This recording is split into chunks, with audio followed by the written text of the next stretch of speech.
Welcome back to another Vanother Collective video. The Collective is a group of like-minded people that share a monthly topic. They're all motorhomers, caravanners, campervanners, lovers of the great outdoors.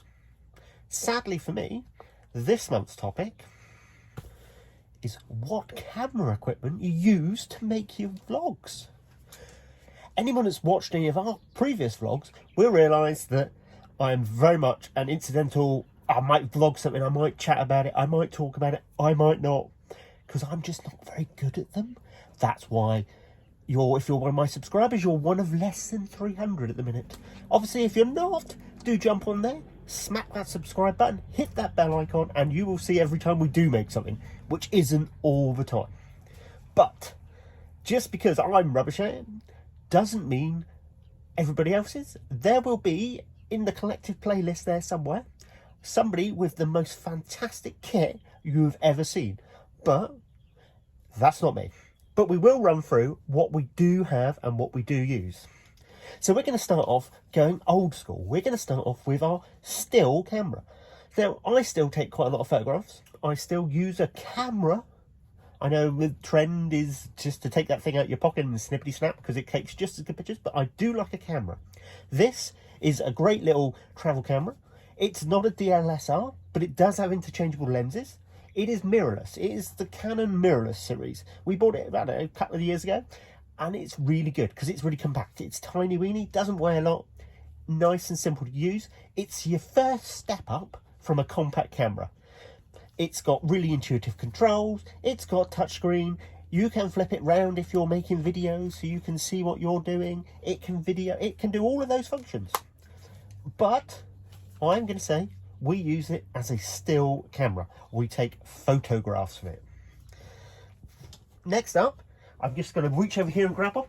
This is what 99% of our vlogs will be recorded on.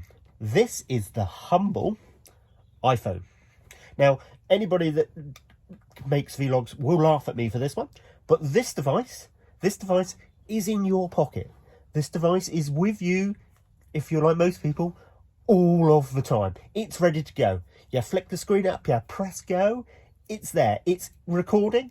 It's got a multitude of functions. It can zoom in. It can do this, where you can do selfies, because I can see what I'm doing, what I'm talking about. I can check the background. It's great. It is readily available. Everybody has a phone with a camera these days. I'd be surprised if there are people out there that don't, but there will be the minority that don't.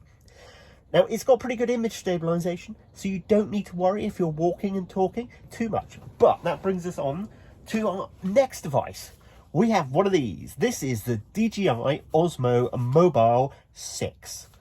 Whether they're any different, I think it's the latest one. There may be another one out soon, but it is great. It basically is a gimbal for your phone, so your phone stays central. Now, normally, doing like this thing, I would stick the tripod bit down, set the phone up, and it would follow my face around, which is great. If you're walking, you can set it to follow people. Now, there are some fantastic gimbal tuition videos out there on YouTube. Go and watch them. One day I will have a play and perhaps get better, but I somewhat doubt it because I'm probably too much of a lazy vlogger. Now, other than that, we edit the videos sometimes. Yeah, they're all edited quite a lot, to be fair, because a lot of what I do is I sit here and I talk, and a lot of it is a load of bunkum and not worth really putting out there. So what you do, I say we, that'd be me, because Michelle doesn't do editing. We use iMovies. I'm going to be blunt, it's free. It doesn't cost me a penny. It's pretty reasonable. There are two different versions. Now, if you're on a quick edit, like probably for this, where I'm literally just going to cut out the bits and pieces that are a load of tosh and not worth being there, I will probably use the mobile app version on the phone. Just job is done, and then you can export it. On the big, more complicated projects, I will break out the laptop because the iMovies on the laptop has more features.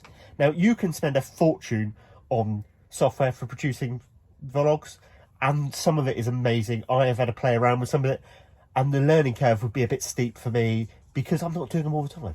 If you were knocking out 2 or 3 a week, then the learning curve wouldn't take as long. But when you're a bit sporadic like I am, and it's probably once or twice a month, then the learning curve is far too steep One day I'll get there when I've got time, but for me at the minute, there's an entire world for me to go and see first.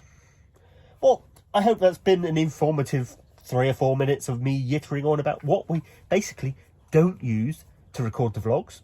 Because, like I say, someone out there is going to have some fantastic camera gear.